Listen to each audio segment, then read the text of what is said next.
Hello दोस्तों, आज DI की दूसरी क्लास आपके सामने है। पिछली क्लास में मैंने बेसिक बताया था और एक सवाल आपको लगवाया था। आज जो है डीआई के 4 सवाल हम सॉल्व करेंगे। 4 का मतलब उनके 4, एक सवाल में 5 क्वेश्चन रहते हैं, तो 4 का मतलब 20 क्वेश्चन आज हम डीआई के लगाएंगे। तो आपको यहाँ पर बार ग्राफ आपको दिख रहा होगा और इसमें ये कह रहा है सवाल में कि बार ग्राफ का अध्ययन करें और प्रश्नों का उत्तर दें। बार ग्राफ में वर्ष 1975 से 87 तक मुद्रास्फीति की वार्षिक दर प्रतिशत में दी गई है। तो ग्राफ आपको यहां पर दिख रहा होगा स्क्रीन पर। ग्राफ आप देखिए और समझिए, ठीक है। ग्राफ देख लीजिए एक बार ध्यान से।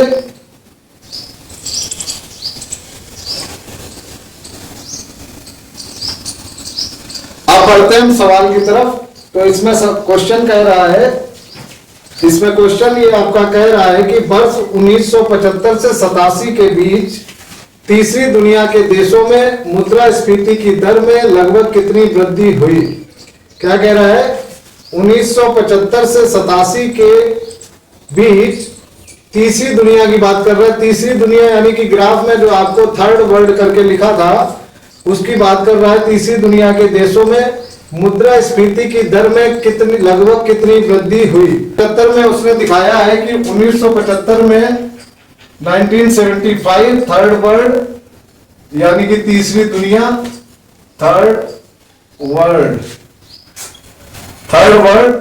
1975 में ये है 26.6 और 1985 में कितना हुआ। मुद्रास्फीति की दर में जो वृद्धि हुई है 1985 में ये पहुंच गई वृद्धि होकर 36.2 यानी 36.2। ठीक है, तो इन दोनों का डिफरेंस कितना हुआ यानी कि वृद्धि कितनी हुई। तो जब हम वृद्धि ज्ञात करेंगे तो जो तुलना जिससे हो रही है, तुलना हो रही है 1975 वाली मुद्रास्फीति की दर से, ठीक है, 1985 के साथ। तो 36.2 माइनस 36.2 माइनस करेंगे हम 26.6, तो ये कितना आ जाएगा 9.6 यानी कि 9.6। अब ये तो हमारी वृद्धि आ गई, लेकिन इसने वृद्धि किसमें पूछी है, इसने पूछी है प्रतिशत में। मुद्रास्फीति की दर में लगभग कितनी वृद्धि हुई और आंसर जो हमें ऑप्शन दिए हुए हैं 4 उसमें प्रतिशत में पूछा है। तो वृद्धि इतनी हुई है तो 9.6 का जब हम प्रतिशत में निकालेंगे तो 9.6 किससे तुलना हो रही है, नीचे हमेशा वही संख्या आएगी जिसके साथ तुलना हो रही है। तुलना हो रही है 26.6 के साथ और इंटू 100, ये आपका प्रतिशत में निकल के आ गया। इसको आप सॉल्व कर लीजिए। ये दशमलव से दशमलव निकल गया, ये 2 से काट दीजिए, 2 एकम 2 और ये यानी कि आपको 4800 में भाग देना है। मैंने आपको बताया था डीआई के लिए आपको जोड़, घटाना, गुणा, भाग, प्रतिशत, एवरेज, रेशियो, ये सारी चीजें बहुत अच्छे से आनी चाहिए। यहां पे क्या हुआ, 133 से भाग देना है 4800 में। ये कितनी बार जाएगा, 3 बार जाएगा। यहां संख्या आएगी आपकी 399। ये यहां पर रिमेन जो रहेगा ये आपका आ जाएगा 91 यानी 91। यहां पे 0 दोबारा आ गया, ये संख्या होगी 910 और अब ये जाएगा लगभग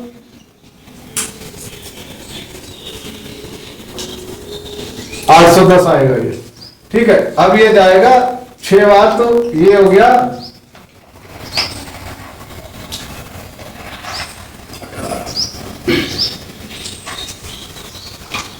ठीक। तो हमें जो है ऑप्शन जो दिए हुए हैं उसमें देख लीजिए 36% कहीं दिया हुआ है। तो आपका जो इसका आंसर आ जाएगा मुद्रास्फीति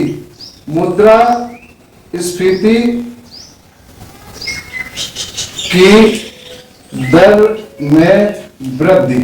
आपसे यही सवाल पूछा गया है ना, मुद्रास्फीति की दर में वृद्धि कितनी हो गई, 36%। पहला सवाल आपका, इस ग्राफ से पहला सवाल आपका सॉल्व हो गया। अब हम बढ़ते हैं दूसरे सवाल की तरफ। पहला सवाल आपका हो गया ये, इसमें आपका आंसर आ गया 36%। जोड़ घटाना गुणा भाग ये आपको खुद से सीखना पड़ेगा, क्योंकि डीआई के सवाल ऑलरेडी इतने लेंदी यानी कि इतने लंबे होते हैं, गुणा भाग इतना ज्यादा होता है कि मैं यहाँ आपको गुणा भाग जोड़ घटाना ये सब नहीं सिखा सकता, ये आपको खुद सीखना होगा। अगला सवाल है मुद्रास्फीति के परिवर्तन की निम्नतम दर इनमें से कहाँ है? तो मुद्रास्फीति के परिवर्तन की निम्नतम दर यानी कि जो ग्राफ हमारा है इसमें आप देखिए 1975 और 1987 और 1987 का जो आपको ग्राफ दिया हुआ है वर्ल्ड में आपको 14.6 और 1975 का दिया है मुद्रास्फीति की दर और 16 दी है आपको 1987 की। तो इसमें जितने आप देखिए यहाँ पर क्या दिया है, वर्ल्ड का जो उसने दिया है, वर्ल्ड का जो दिया है मुद्रास्फीति की दर आपको यहाँ 1975 और यहाँ 1987 आप लिख लीजिए, देख लीजिए आपके समझाने के लिए है। वर्ल्ड में कितना दिया है 14.6 यहाँ पर दिया है और यहाँ पर आपको दिया है 16, यहाँ पर आपको 16 दिया है।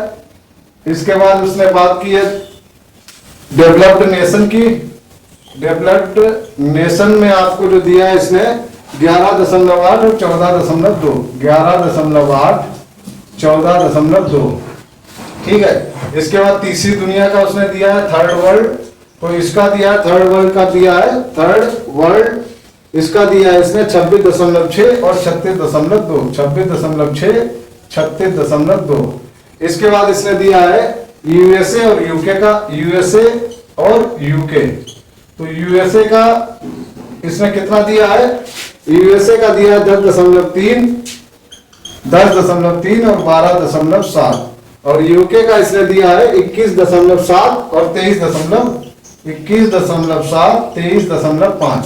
तो इसमें जो इसने सवाल किया है कि मुद्रास्फीति के परिवर्तन की निम्नतम दर यानी कि इनके बीच में जो डिफरेंस है, इनके बीच में जो डिफरेंस है तो सबसे कम डिफरेंस किसका है? तो सबसे कम डिफरेंस यहाँ पर किसका है, आपसे सवाल ये किया गया है। तो सबसे कम डिफरेंस जो आपका आएगा, इसको आप जब इनका डिफरेंस निकालोगे तो इसका निकल के आएगा, ये आपका इस तरीके से आप माइनस कर लीजिए, यहां पर ये 1.4 आ गया, ठीक है।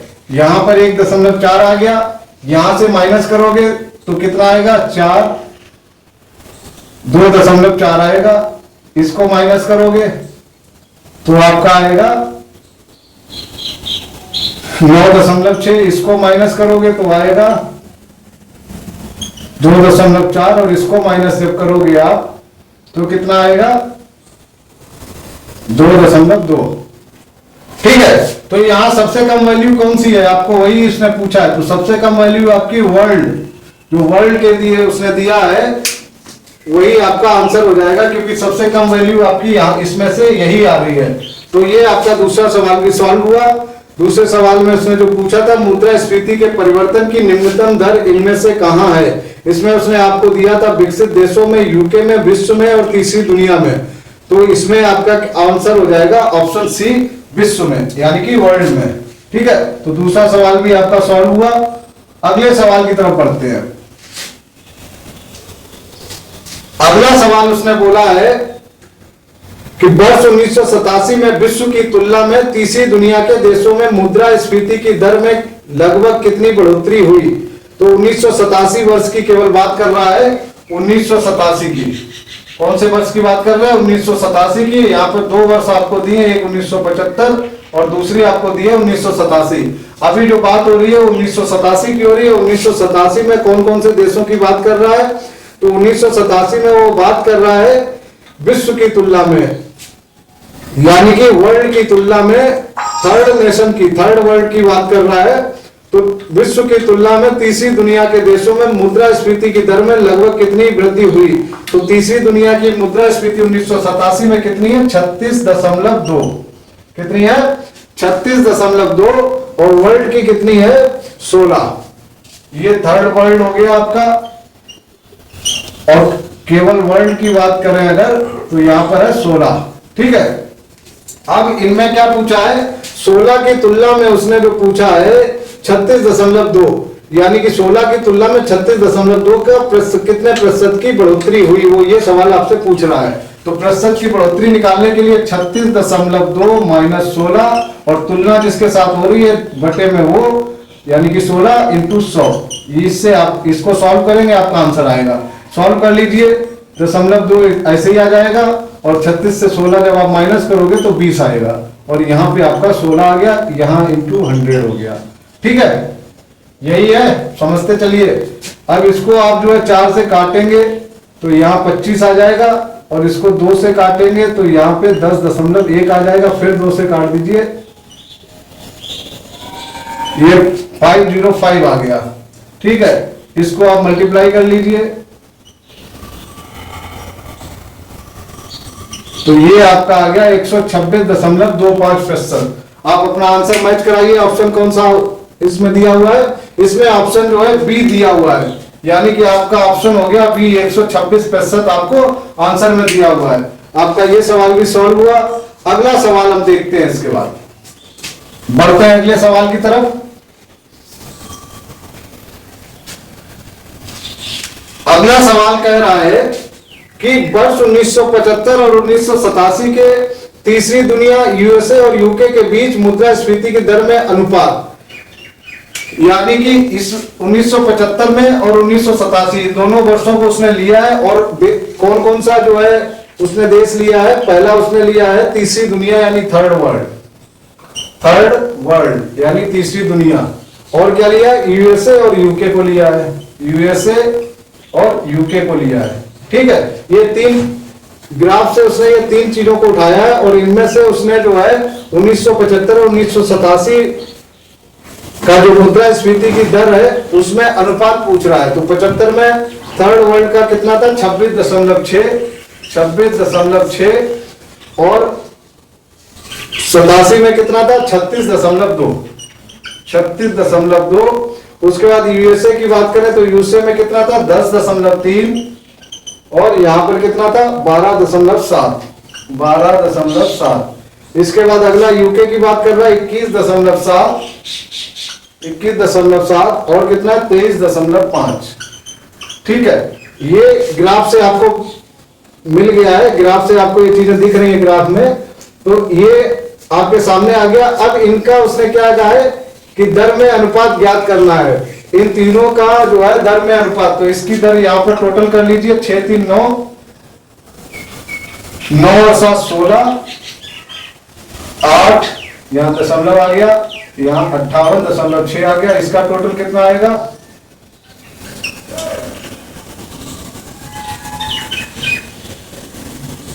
ये 72.4 आ गया।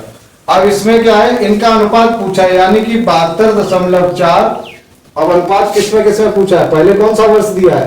पहले दिया है आपको 75, तो 75 वाला आगे रहेगा 58.6 और इसका अनुपात आपसे पूछा है 72.4 के साथ। अब ये तो आपको अगर आंसर में डायरेक्ट ये मिल रहा है तो आपका आंसर ये हो जाएगा। अगर ये नहीं मिल रहा है तो इसको हम जो है सॉल्व करेंगे। तो सॉल्व कर लीजिए, 2 दूनी 4 और इसको सॉल्व कीजिए, 2 3 6। अभी आपका ये देखिए 293 अनुपात 362। क्या आंसर ऑप्शन में मैच कर रहा है? ऑप्शन में आपके मैच हो रहा है ये चीज। तो आपका जो ऑप्शन में दिया हुआ है वैल्यू है सी ऑप्शन, आप देखिए उसमें ये वैल्यू आपको दी हुई है, यानी कि ये भी आपका सवाल सॉल्व हुआ। अब बढ़ते हैं अगला ग्राफ। ये जो मैंने आपको अभी दिखा रहा हूं, जो सवाल आप लगा रहे हैं जिस ग्राफ के, ये ग्राफ आपका बार ग्राफ है, बार ग्राफ के ये सवाल है। ठीक है, पिछली बार पीटी की परीक्षा में इस तरीके का सवाल आया हुआ था, बार ग्राफ से सवाल आया था। 2 बार पीटी की परीक्षा हो चुकी है, ठीक है, इस बार तीसरी बार ये पीटी की परीक्षा होगी। तो अगला आपको दिख रहा है ग्राफ, आपको दिख रहा होगा स्क्रीन पर, इसमें भी बार ग्राफ दिया हुआ है उसने, और उसने कहा है कि ग्राफ में किसी कंपनी के मासिक व्यय को दर्शाया गया है, यानी कि महीने के खर्चे को, मंथली स्पेंड जो होता है कंपनी का, वो ग्राफ में आपको दिखाया गया है। ग्राफ का अध्ययन कीजिए और निम्नलिखित प्रश्नों के उत्तर दीजिए। तो ग्राफ आपके सामने है और इसमें ग्राफ में आपको एम्प्लॉय सैलरी दिखाई है उसने, रिफ्रेशमेंट दिखाया है, ट्रांसपोर्ट दिखाया है, इलेक्ट्रिसिटी दिखाया है और मिसलेनियस खर्चे, ये सारे खर्चे आपको दिखाए हैं, एक्सपेंडिचर दिखाया है, टाइप ऑफ एक्सपेंडिचर। ठीक है, सवाल आपका है कि विविध मद पर कितने प्रतिशत राशि खर्च हुई। तो विविध मद यानी कि विविध मद इसमें क्या हो गया, मिसलेनियस वाला। मिसलेनियस में जो इसने दिखाया है आपको ग्राफ में, खर्चा आपको दिखाया है 15 का, ठीक है। तो 15 का खर्चा दिखाया है, कितने प्रतिशत राशि खर्च हुई उसने ये सवाल आपसे किया है, कितने प्रतिशत राशि खर्च हुई।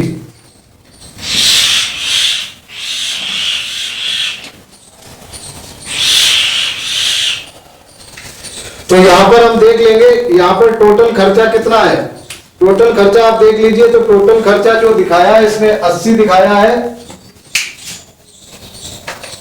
टोटल खर्चा जो दिखा रहा है एक्सपेंडिचर पर 80, सॉरी एम्प्लॉय सैलरी जो दिखा रहा है 80, रिफ्रेशमेंट में दिखा रहा है 10, रिफ्रेशमेंट में आपको 10 दिखा रहा है जो खर्चा हुआ है। ट्रांसपोर्ट में ये दिखा रहा है 20, ट्रांसपोर्ट में 20 दिखा रहा है। इसके बाद ट्रांसपोर्ट के बाद वो दिखा रहा है इलेक्ट्रिसिटी का खर्चा 10 दिखा रहा है, इलेक्ट्रिसिटी का खर्चा 10 और मिसलेनियस खर्चा 15 दिखा रहा है, ठीक है। तो ये टोटल खर्चा उसका कितना हो रहा है कंपनी का मंथली, तो 80, 90, 110, 120 और 135, ठीक है। ये उसने मिसलेनियस दिखाया है, ये उसने इलेक्ट्रिसिटी दिखाया है, ये ट्रांसपोर्ट दिखाया है, ये एम्प्लॉय सैलरी दिखाई है और ये रिफ्रेशमेंट का दिखाया है। रिफ्रेशमेंट यानी कि खाने पीने का, ठीक है। तो ये खर्चा आपका दिखाया, टोटल खर्चा ये हो गया। और उसने मिसलेनियस पर यानी कि विविध मद पर पूछा है कि कितने प्रतिशत का खर्च हुआ। तो प्रतिशत का निकालने के लिए 15/135 तुलना जिसके साथ होती है वो नीचे आ रहा है। तो टोटल का प्रतिशत आप किसमें निकालोगे, टोटल में निकालोगे ना, कुल कितना खर्चा हुआ उसमें से उसने इसका प्रतिशत पूछा, इस पर कितना खर्चा हुआ। तो 15/135 into 100 is equal to, solve कर लीजिए इसको, 15 9 या 135, ठीक है, यानी 15 9 135। तो 100/9 ये आपका प्रतिशत आ गया यहाँ पर। अगर आपका ऑप्शन में इस तरीके से दिया है तो आपका आंसर यही हो जाएगा। ऑप्शन में आप देख लीजिए किस तरीके से दिया है, उसने और सॉल्व किया है इसको, तो और सॉल्व कर दीजिए। तो यहां से ये 11 सही 1/9, 11×99 100/9 आपका यही आ जाएगा। आप इसको आंसर में देखिए क्या ऑप्शन में दिखाया है इसने। ऑप्शन में ये दिखा रहा है सी ऑप्शन जो आपका है वही आपका आंसर हो गया, ठीक है। तो अगले ग्राफ जो ग्राफ अभी हम चला रहे हैं इसका पहला सवाल सॉल्व हुआ। अब बढ़ते हैं अगले सवाल की तरफ।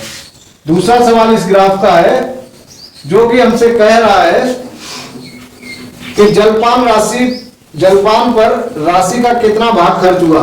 जलपान वाला ये आपका 10 है, तो 10/135 भाग पूछ रहा है, तो भाग कितना भाग खर्च हुआ। अगर प्रतिशत में पूछेगा तो हम उसको 100 प्रतिशत में पूछेगा तो आपको इस तरीके से इसको सॉल्व करना होगा, ठीक है। लेकिन उसने प्रतिशत में नहीं पूछा, उसने सिर्फ उसका भाग पूछा, कितना हिस्सा खर्च हुआ जलपान पर। पिछले सवाल में उसने पूछा था कितने प्रतिशत भाग खर्च हुआ, कितना प्रतिशत उसमें सवाल था। यहाँ प्रतिशत नहीं पूछा तो ये वाला हिस्सा नहीं हम कैलकुलेट करेंगे, हम केवल इतना ही सॉल्व करेंगे और ये आपका आंसर आ जाएगा 2/27 आपका आंसर हो गया, ठीक है। अगला सवाल कह रहा है कि कंपनी का कुल मासिक व्यय कितना है। तो कंपनी का कुल मासिक व्यय ऑलरेडी हम यहाँ पर सॉल्व कर चुके हैं 135 लाख, क्योंकि वैल्यू सारी लाख में दी हुई है। तो तीसरा सवाल भी आपका सॉल्व हुआ, इसमें आपका ऑप्शन सी जो है 135 लाख आपका आंसर हो गया। अगला सवाल कह रहा है मासिक आधार पर परिवहन और कर्मचारियों के वेतन के बीच अनुपात कितना है। मासिक आधार पर परिवहन यानी ट्रांसपोर्ट 20, इसको रद्द कर लेते हैं। मासिक आधार पर उसने बोला है कि मासिक आधार पर ट्रांसपोर्ट और कर्मचारियों के वेतन, ट्रांसपोर्ट आपका 20 है। पहले उसने ट्रांसपोर्ट की बात की तो पहले ट्रांसपोर्ट लिख लिया, उसके बाद एम्प्लॉय सैलरी की बात कर रहा है तो यहां पर एम्प्लॉय सैलरी लिख ली। इसका अनुपात आप देख लीजिए, सॉल्व करेंगे तो 1:4 आपका आंसर आ जाएगा। 1:4 आपका कौन से ऑप्शन में दिया हुआ है, 1:4 आपका ए ऑप्शन है, पहला ऑप्शन आपका सही हो गया। अगला सवाल कह रहा है यातायात पर राशि का कितना भाग खर्च हुआ। यातायात पर यानी कि ट्रांसपोर्ट पर राशि का कितना भाग खर्च हुआ। ट्रांसपोर्ट पर कितना भाग खर्च हुआ, तो 20/135 आपको सॉल्व करना है। कितना प्रतिशत भाग खर्च होता तो इसमें ×100 करके आप प्रतिशत में निकालते हैं, लेकिन उसने सिर्फ क्या पूछा है कितना भाग खर्च हुआ। तो कितना भाग खर्च हुआ? 4/27।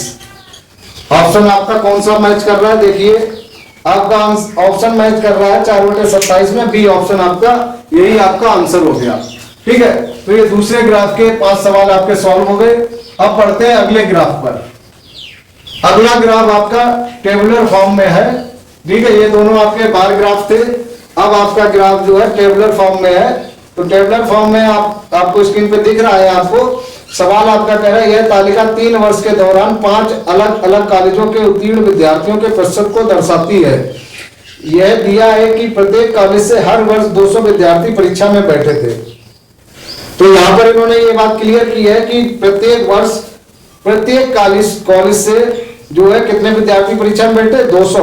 और जो इन्होंने टेबल में दिया है ये आपको उत्तीर्ण विद्यार्थियों का प्रतिशत यहाँ पर दिया हुआ है 2015, 16 और 17 का। ठीक है, यहाँ कॉलेज 5 है, A B C D E, ये 5 कॉलेज है और इनमें आपको उन्होंने दे दिया है 2015, 16, 17 में कितने प्रतिशत विद्यार्थी उत्तीर्ण हुए। तो आप पहला सवाल देखते हैं, कह रहा है निम्न में से किस कॉलेज के उत्तीर्ण छात्रों का औसत पिछले 3 वर्षों में सबसे कम रहा।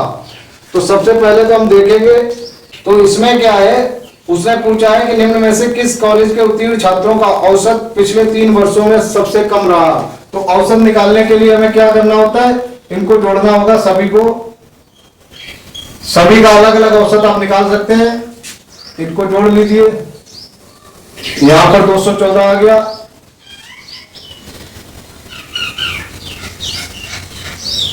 यहां 200 आ गया, यहां आपका 260 आ गया, यहां 285 आ गया, यहां 220 आ गया। तो अब आप देखिए 3 वर्ष है आपके सामने, 2015, 16, 17 यानी 3 वर्ष है और 3 वर्ष का आपको औसत निकालना है। तो औसत निकालने के लिए आपको इसमें भी 3 का भाग देना होगा, इसमें भी 3 का, इसमें भी 3 का, इसमें भी 3 का और इसमें भी 3 का। ठीक है, तो अब उसने सवाल हमसे सिर्फ इतना पूछा है कि सबसे कम औसत कौन से कॉलेज का रहा। तो सबसे कम औसत 3 का, जब सभी में बराबर 3 का भाग देना है तो कम वैल्यू किस में आएगी, जिसकी संख्या यहां पर कम होगी। ठीक है, तो यहां पर सबसे कम कौन सी है, 200। तो सब 200 में जब 3 का भाग देके आप निकालोगे और 260 में 3 का भाग दोगे तो ये वैल्यू ज्यादा आएगी, ये वैल्यू कम आएगी, यानी कि यही वाला हमारा आंसर हो जाएगा, हमें सॉल्व करने की जरूरत नहीं है। तो 200 वाली जो वैल्यू सबसे कम है उसी वैल्यू का औसत सबसे कम आएगा। तो यहाँ पे जो आपका आंसर हो जाएगा वो हो जाएगा कॉलेज बी। बी जो है आपका बी ऑप्शन में दिया हुआ है, आप सही का टिक कर लीजिए। ठीक है, तो पहला सवाल आपका सॉल्व हुआ। अगला सवाल इसमें ये कह रहा है पिछले वर्ष की तुलना में वर्ष 2017 में कॉलेज बी से उत्तीर्ण होने वाले विद्यार्थियों की संख्या में वृद्धि का प्रतिशत कितना है। ठीक है, बी कॉलेज की बात कर रहा है, 2017 उसने दिया हुआ है, उससे पिछले वर्ष की तुलना में बात कर रहा है, यानी 2017 और 16 की बात कर रहा है। तो बी ऑप्शन में देख लीजिए 2017 और 16 की बात कर रहा है, उत्तीर्ण होने वाले विद्यार्थियों की संख्या में वृद्धि, उत्तीर्ण होने वाले विद्यार्थियों की संख्या में वृद्धि प्रतिशत में पूछ रहा है। तो जिससे तुलना हो रही होती है वो नीचे आएगा इंटू 100, क्योंकि प्रतिशत में पूछ रहा है इसलिए इंटू 100 हो जाएगा। इसको आप सॉल्व कीजिए तो यहां पर 9/68 इंटू 100 हो जाएगा। ठीक है,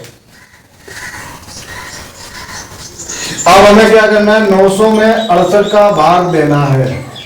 जब हम 900 में 68 का भाग देंगे तो हमारा सवाल सॉल्व हो जाएगा। कितने प्रतिशत की वृद्धि आ रही है आपका निकल के आ जाएगा। तो इसको जब आप सॉल्व कीजिए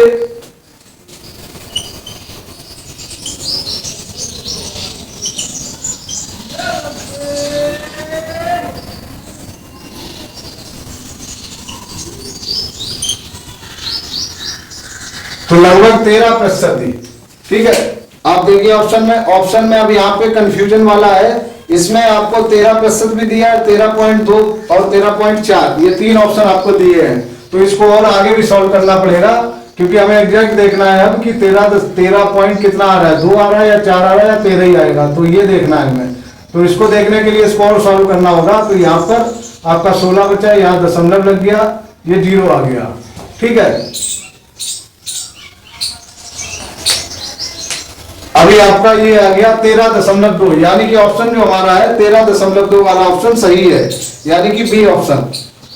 ठीक, इस वाले सवाल का आंसर आपका क्या आ गया, बी ऑप्शन में आपका आंसर आ गया 13.2। अगले सवाल की तरफ बढ़ते हैं। इसी में जो अगला सवाल है आपका, ये सवाल आपको कह रहा है कि वर्ष 2015 में कॉलेज ई के उत्तीर्ण और अनुत्तीर्ण विद्यार्थियों का अनुपात, उत्तीर्ण और अनुत्तीर्ण। तो यहाँ पर आपको पता है कि सवाल में उसने कहा है, ये ध्यान देने वाली बात है, उसने सवाल में सबसे पहले कहा था कि प्रत्येक वर्ष प्रत्येक कॉलेज में 200 विद्यार्थी परीक्षा में बैठे थे। ठीक है, और 2015 में ई वाले कॉलेज की वो बात कर रहा है, ई कॉलेज की बात कर रहा है 2015 में। तो ई कॉलेज आपका यहाँ पर है और 2015 ये रहा आपका, यानी कि 72% छात्र आपके उत्तीर्ण हुए थे। कितने में, कुल छात्रों ने, कितने छात्रों ने परीक्षा दी थी, कुल छात्र कितने थे, 200।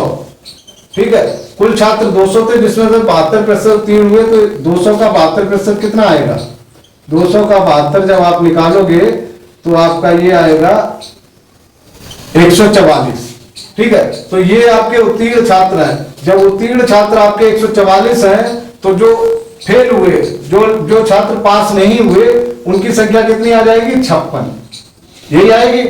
अब उसने क्या कहा है, उसने कहा है कि उत्तीर्ण और अनुत्तीर्ण का अनुपात पूछ रहा है ना, विद्यार्थियों का अनुपात। तो उत्तीर्ण आपके यानी पास वाले छात्र आपके 144 है और फेल वाले छात्र आपके 56 है। इनको सॉल्व कर लीजिए।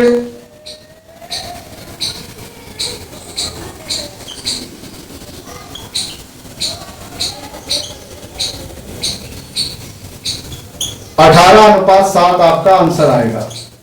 18:7 आपका आंसर आएगा। अभी आप देख लीजिए 18:7 आपका कौन सा ऑप्शन है, ऑप्शन बी आपका।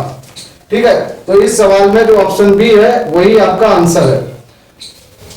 इसी ग्राफ में हम आगे बढ़ते हैं। तो अगला सवाल कह रहा है, यदि सभी 5 कॉलेजों के उत्तीर्ण विद्यार्थियों की संख्या को वृत्त आरेख द्वारा दर्शाया जाता है, तो कॉलेज सी के उत्तीर्ण विद्यार्थियों को दर्शाने वाले त्रिज्य खंड का केंद्रीय कोण। अब यहां पर उसने केंद्रीय कोण पूछ लिया है, केंद्रीय कोण पूछा है। तो सभी 5 कॉलेजों की बात हो रही है, उत्तीर्ण विद्यार्थियों की बात कर रहा है। पहले तो सभी 5 कॉलेजों में टोटल उत्तीर्ण विद्यार्थी कितने हैं वो हमें निकालना है। सभी 5 कॉलेजों में उत्तीर्ण विद्यार्थी, तो ये जो है सभी 5 कॉलेज के उत्तीर्ण विद्यार्थी हमें निकालने हैं। तो सभी 5 कॉलेजों के उत्तीर्ण विद्यार्थी कितने हो जाएंगे, तो इन सबको टोटल कर लीजिए। 214 प्लस 200 प्लस 260 प्लस 285 प्लस 220।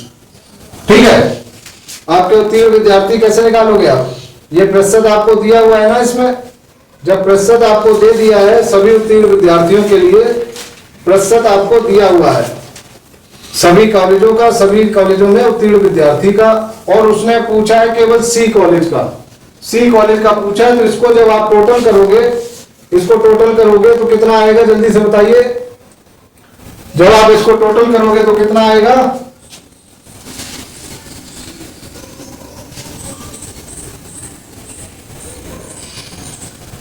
ये आपका 1189।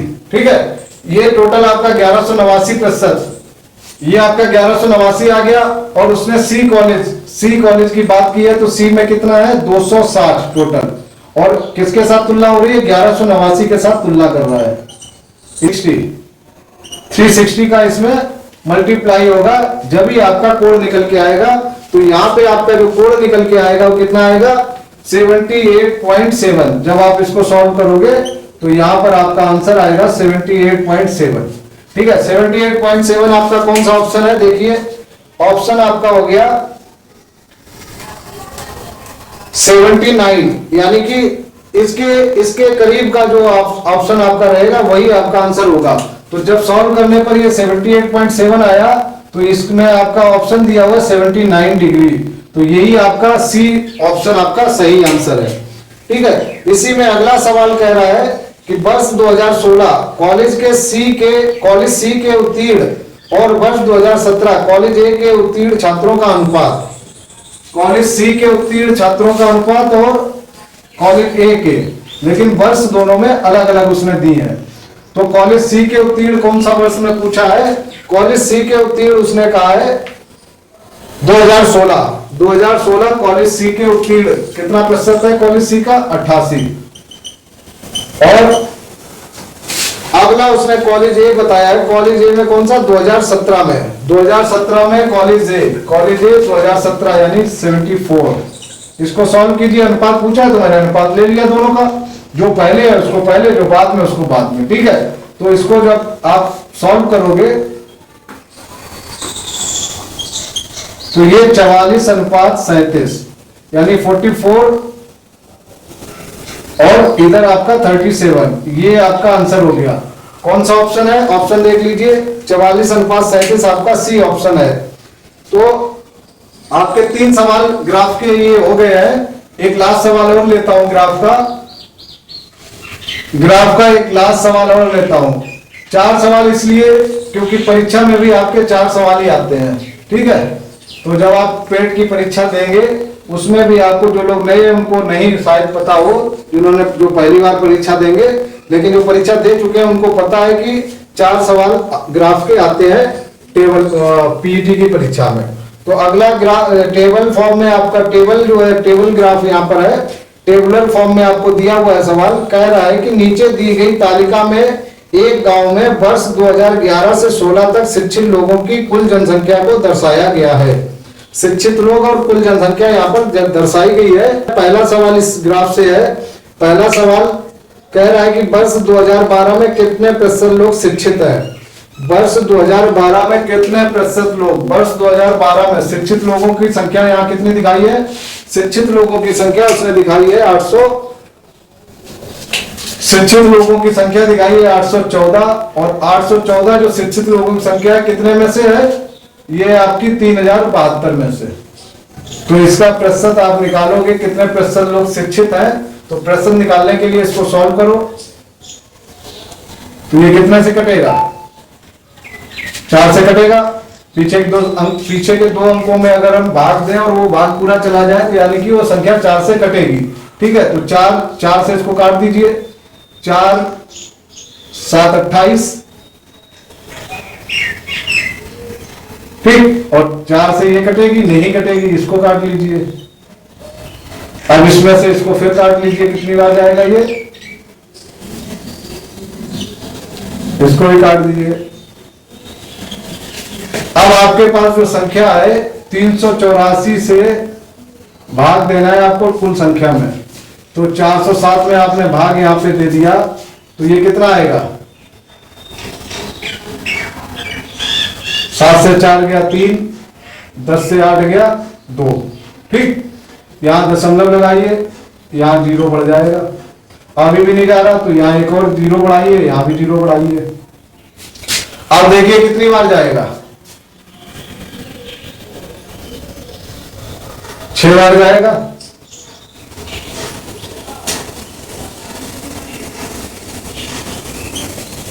यानी कि 5 बार जाएगा। 5 बार जाएगा। एक बार और ऐसे देते रहोगे, दशमलव के बाद जाता रहेगा। तो हम यहाँ पर मोटा मोटा यहाँ पर 1.06 अगर ले लें तो 1.06 में इंटू 25 जो हमारी संख्या अभी यहाँ गुणा करने को बची है, तो 25 का इसमें गुणा कीजिए। 25 छक्का 150 होता है। 25 एकम 25 और 26, तो ये 26.5 यानी कि 26.4849 इस तरीके से आपका ऑप्शन होगा। तो इसमें ऑप्शन देख लीजिए आपका कौन सा है? पहला ऑप्शन 26.49 आपका आंसर हो गया पहला, 26.49। ठीक है, यहां पर मैंने वैल्यू ये 4 पे रिमेनिंग था ना, यहां पर मैंने 5 की जगह 6 कर दिया। तो जब 5 की जगह 6 किया, क्योंकि यहां पर वैल्यू बहुत कम बची थी इसकी तुलना में। ठीक है, तो आपका आंसर 26.5 आ गया। लगभग में आप इसके आसपास का देखिए, 26.49 आपके ऑप्शन में दिया है, यही आपका आंसर हो गया। ठीक है, बढ़ते हैं अगले सवाल की तरफ। अगला सवाल क्या है कि वर्ष 2011 की तुलना में वर्ष 2012 में कुल जनसंख्या में कितने प्रतिशत की वृद्धि हुई है? तो 11 की तुलना में 12 में पूछ रहा है, जनसंख्या में कितनी वृद्धि हुई, सवाल आपका ये पूछ रहा है। प्रतिशत में वृद्धि, प्रतिशत में वृद्धि 11 की तुलना में 2012। तो 11 की तुलना में 12 में जब वो पूछ रहा है तो 12 में कुल जनसंख्या कितनी है? 3072, 3072 यानी कि 3072। और 11 में कितनी है जिसकी तुलना हो रही, जिसके साथ तुलना हो रही है, वो है आपकी 3042 यानी 3042। ठीक है, प्रतिशत में पूछा है तो जिससे तुलना हो रही है उसका डिवाइड भाग जाएगा इंटू 100। अब इसको जब सॉल्व करोगे तो यहां से 7242 यानी 30/3042 गुणे 100, ये आपको सॉल्व करना है। इसको जब आप सॉल्व करोगे तब आपको पता चलेगा आंसर आपका क्या आ रहा है। तो यहाँ पे सॉल्व कीजिए आप इसको। ये 4 से कटेगा? नहीं कटेगा। ये 2 से काटा, 1521 आ गया और ये 15 आ गया। अब 1500 में आपको 1521 से भाग देना है। ठीक है, यही है आपके सामने। तो सॉल्व करने के लिए इसको क्या करेंगे, यहाँ 0 लगा के दशमलव लगाएंगे तो ये 15,000 हो जाएगा। और 15,000 दशामन आपका 15,210 आएगा। 1521 का जब भाग दोगे तो 10 बार नहीं जाएगा यानी 9 बार जाएगा। तो ये 9 बार गया, 9 एकम 9, 9 दूनी 18, 9 अपना 45, 46, 9 एकम 9 और 4 13। ठीक, यहाँ कितना आया? 1, यहाँ भी 1, यहाँ पर 3 और यहाँ पर 1, यानी 1311 आपका बचा। यहाँ 0 फिर लगाया। अब जब 9 बार दिया था तो 13,689 वैल्यू आई थी, तो 8 बार देकर देखें।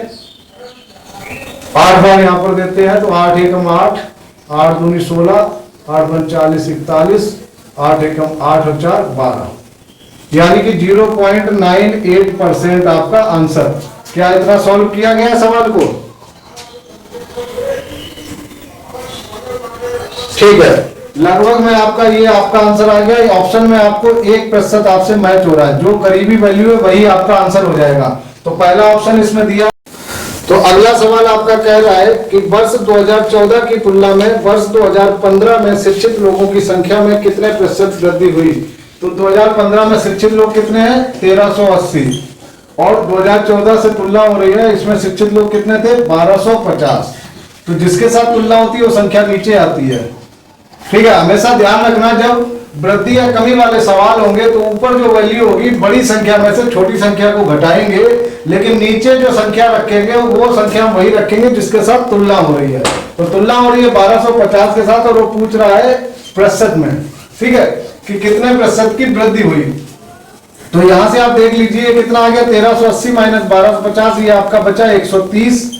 नीचे आपका बचेगा कितना? 1250 इंटू 100 यानी कि गुणा 100। 0 से 0 कट जाएगा। ये 25 पंचे 125 और 25 चौकू 100, ये हो गया 52/5 आपका यहाँ पर आ गया प्रतिशत। ठीक है, इसको और सॉल्व कर लीजिए तो ये आपका आ जाएगा 10.4%। जब आप इसको सॉल्व करो 5 एकम 5 यानी 5.50, 2 बचा, 5 चौकू 20। अगला सवाल आपका कह रहा है कि वर्ष 2011 से वर्ष 2016 तक शिक्षित लोगों की औसत संख्या। तो औसत निकालने के लिए मैंने आपको बताया है कि sum of observation divide by number of observation. Number of observation ये आपका फॉर्मूला होता है औसत का, एवरेज का। ठीक है, ये पिछली क्लास में मैंने आपको बताया था। तो अब यहीं से हम देख लेंगे, शिक्षित लोगों की बात कर रहा है और उनका औसत पूछा है। तो शिक्षित लोगों की जो कुल शिक्षित लोग हैं वो संख्या आपकी है 6,633। और कितने वर्ष है? वर्ष आपके टोटल है 6, तो डिवाइड हो जाएगा 6 के साथ, यानी कि सम ऑफ ऑब्जर्वेशन ये हो गया आपका और नंबर ऑफ ऑब्जर्वेशन आपका 6 हो गया। इसको जब आप डिवाइड करोगे, सॉल्व करो, 1105.5 आपका आंसर हो गया इसका। बढ़ते हैं अगले सवाल की तरफ। अगला सवाल कह रहा है, लास्ट सवाल है ये आपका, वर्ष 2015 की तुलना में वर्ष 2014 में शिक्षित लोगों की संख्या में कितने प्रतिशत की कमी हुई? तो वर्ष 2015 में की तुलना कर रहा है 2015 वर्ष से। 2015 में की तुलना में वर्ष 2014 में शिक्षित लोगों की संख्या में कितने प्रतिशत की कमी हुई? तो 2015 में 1380 माइनस हो जाएगा आपका 2014 में 1250, और जिससे तुलना हो रही होती है भाग उसी का देते हैं, तो 1380 से भाग देंगे। प्रतिशत में पूछ रहा है तो इंटू 100%। इसको सॉल्व करोगे आप तो ये सॉल्व होके आएगा आपका 130 डिवाइड बाई 1380 गुणे 100%। इसको और सॉल्व करो तो ये आपका 69 आ गया और ये आपका 50 हो गया। ठीक है, अब 650 में आपको भाग देना है 69 से। 650 में 69 से भाग देना है। 650 में आप 69 से भाग दीजिए। 69 का जो है डिवाइड करना है 650 में। तो 69 का भाग देना है इसमें, तो क्या करेंगे 69 निम्मा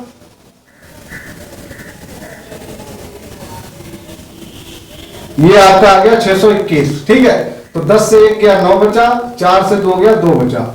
यहां आ गया आपका 29। यहां दशमलव लगाइए, यहां 0 बढ़ेगा। ठीक, यहां 0 बढ़ गया। अब क्या है 4 से भाग देके देखते हैं। 4 में 36, 4 से 24 और 3 27, यानी कि यहां पर आपका 9.4% लगभग। ऑप्शन देख लेते हैं क्या इसमें से मैच हो रहा है कोई ऑप्शन।